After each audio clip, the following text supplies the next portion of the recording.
Agora vamos entender o view, vamos desconstruir o view. Nós temos aqui a nossa tabela clientes, como já vimos construída. Então a tabela clientes e nós vamos ter a nossa tabela compras. E essas tabelas estão correlacionadas. Por quê? Porque Ana Baiana comprou alguns produtos e apareceu ali no ID cliente. E também Bartolomeu, ele fez algumas compras e apareceu também as informações de compra dele. E é sempre assim, essas tabelas estão correlacionadas. E claro que em um sistema, por exemplo, de e-commerce, ele é um pouquinho mais complexo, mas é basicamente isso assim a questão lógica. E o que nós podemos fazer para pesquisar o nome do cliente e o produto que foi comprado?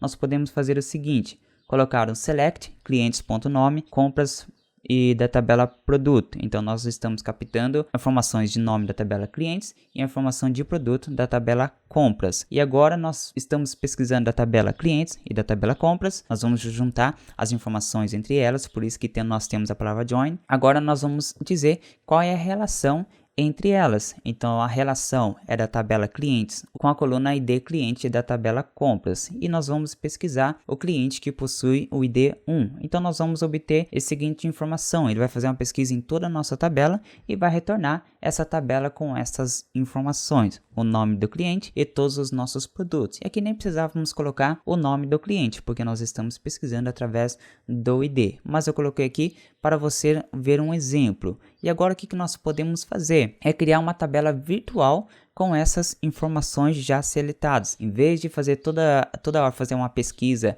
com esse comando tão gigante, select clientes.nome, compras, produto, nós podemos fazer o seguinte, criar uma tabela virtual com essa e vamos chamar de tabela 1, porque eu chamei de tabela 1, porque o ID do cliente é 1. Então o que nós podemos fazer a partir que a tabela view já está criada?